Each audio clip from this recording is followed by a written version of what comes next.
জয় মা মঙ্গলচণ্ডী। বন্ধুরা, আজ বৈশাখ মাসের সর্বশেষ মঙ্গলবার।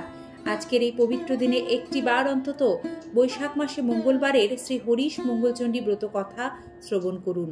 হরিশ মঙ্গলচণ্ডী ব্রত যেই নারী করে, সব দুঃখ চোখের জল মা তার হরে। বৈশাখ মাসে প্রতি মঙ্গলবার হরিশ মঙ্গলচণ্ডী ব্রত পালন করা হয়। সধবা ও বিধবা মেয়েরা এ ব্রত করেন। নানা রকম ফুল, তুলসী পাতা, দূর্বা, আলো চাল, কাঁঠালি কলা, মালা, ঘট, আম পাতা ও নৈবেদ্য দিয়ে ব্রতীরা ব্রত পালন করেন। এই ব্রতের ব্রত কথাটি এইরকম। কোনো এক গ্রামের এক গয়লার বউ ও এক ব্রাহ্মণীর খুব বন্ধুত্ব ছিল। প্রত্যেক বছর বৈশাখ মাসে ব্রাহ্মণী হরিশ মঙ্গলচণ্ডী ব্রত করতেন, আর গয়লা বউ সেই ব্রত পালন করা দেখত। দেখতে দেখতে গয়লা বউয়ের ব্রত করার ইচ্ছে হলে সে ব্রাহ্মণীকে জিজ্ঞাসা করল, এই ব্রত করলে কি ফল হয়?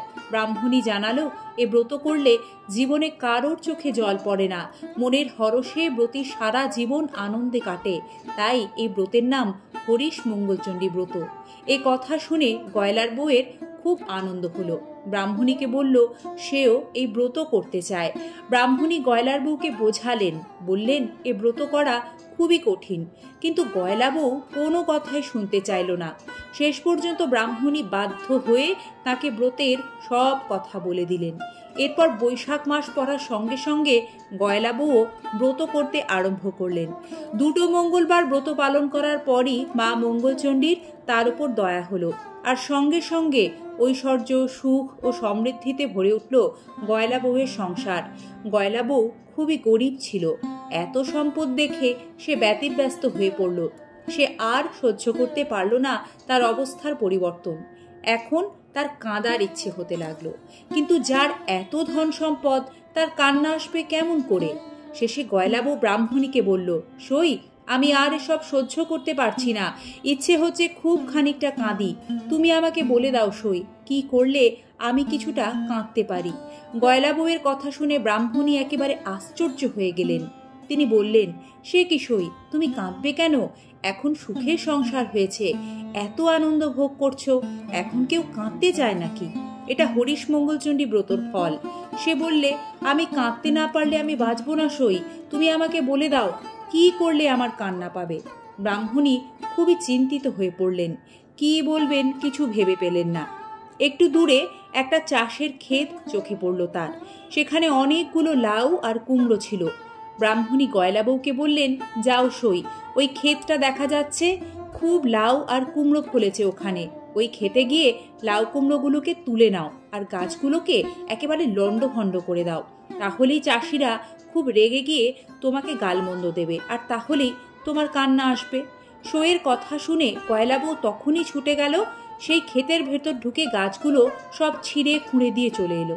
কিন্তু এতে আসল কাজ কিচ্ছু হলো না, বরং ফলটা উল্টো হলো। মা মঙ্গলচণ্ডীর দয়ায় আবার গাছগুলো জ্যান্ত হয়ে উঠল, আর চাষিদের খুব আনন্দ হলো।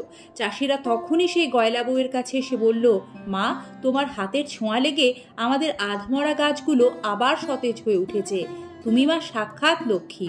এরপর ব্রাহ্মণী বললেন, দেখো সই, ওই দূরে পাহাড়ের ধারে রাজার হাতিটা মরে পড়ে আছে।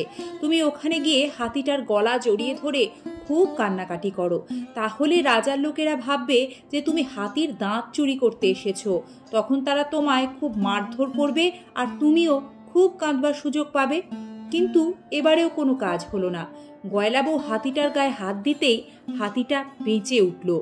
রাজার লোকেরা একেবারে অবাক হয়ে গেল।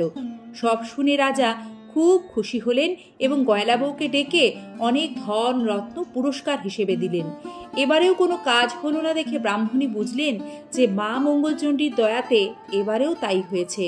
ব্রাহ্মণী তখন গয়লা বউকে আবারও একটা পরিকল্পনা বললেন, দেখো সই, এক কাজ করো, কতগুলো বিষের নাড়ু তৈরি করে তোমার মেয়ের বাড়ি পাঠিয়ে দাও।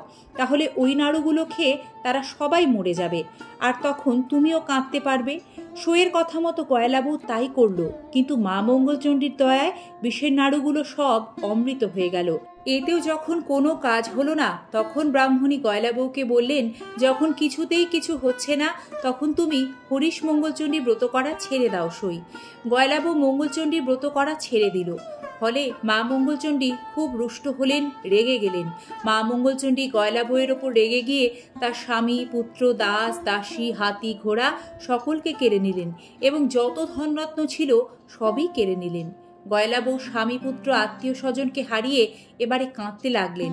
এখন তার দিনরাত কান্না ছাড়া আর কিছুই নেই।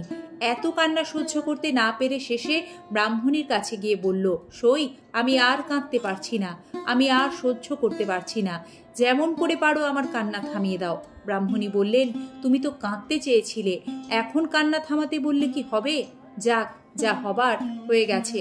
এখন বাড়ি গিয়ে মরাগুলোকে খুব সাবধানে রেখে দাও। সামনের মঙ্গলবার থেকে আবার মা মঙ্গলচণ্ডীর, হরিশ মঙ্গলচণ্ডীর ব্রত করা আরম্ভ করো।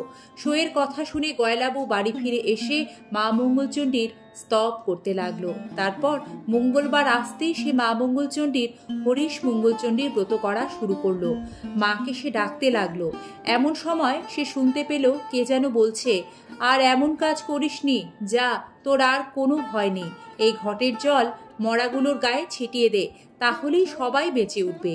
ঘটের জল ছিটিয়ে দেবার ফলে গয়লা বউয়ের সবাই মা মঙ্গলচণ্ডীর দয়ায় বেঁচে উঠল আর তারা আগের অবস্থায় ফিরে এলো। গয়লা বউ তখন খুব শুদ্ধাচারে মা মঙ্গলচণ্ডীর ঘরটি তুলে রেখে ছুটে গেল ব্রাহ্মণীর কাছে, তাকে সব কথা জানালো। এভাবেই প্রচলিত হলো বৈশাখ মাসে মঙ্গলবারের শ্রী হরিশ মঙ্গলচণ্ডী ব্রত।